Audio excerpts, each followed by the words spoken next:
வணக்கம். என் பெயர் கவிதா. நான் அரசு நிலைப் பள்ளியில் 7ஆம் வகுப்பு படிக்கிறேன்.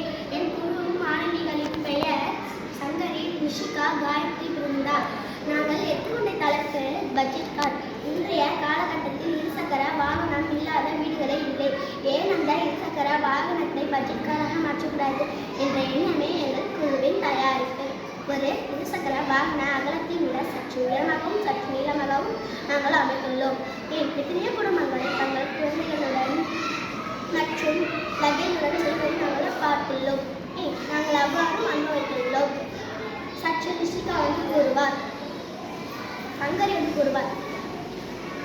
எங்கள் காரில் 3 ஒற்றை சீட்டுகள் உள்ளது. 1 ஓட்டுநர், 2 பயணம் செய்பவர். இதில் சீட்டுகள் குழந்தை விருப்பம் வரை மென்மையாக அமைந்து உள்ளது. மேலும் சீட்டுகள் கீழே தங்கள் பயணம் தேவையான உணவு, உடை போன்ற பொருளின் பாதுகாப்பு வைத்திருக்கும். லாக்கர் வசதி உண்டு. எங்கள் காரில் GPS உள்ளது. போகும் இடங்களை கண்டறியலாம். ரிஷிகா கூறுவார். ஒரு பகுதி முழுவதும் ஜன்னல்கள், மறு பகுதியில் கதவும் அமைந்திருக்கும். எங்கள் காரில் பெட்ரோல், டீசல் எதுவுமே பயன்படுத்தாமல் இயங்குமாறு நீர் அல்லது முழுவதும் சூரிய சக்தியின் பயன் இயக்குமாறு எங்கள் குழுவின் எதிர்கால லட்சியம். கூறுவார்.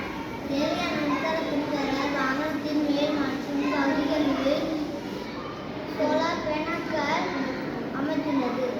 சங்கரி கூறுவார்.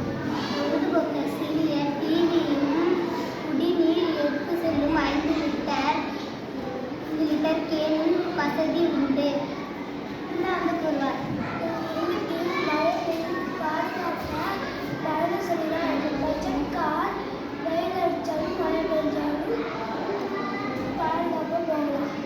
மேலும் எங்கள் காரில் பயணிக்க சீட்டியோ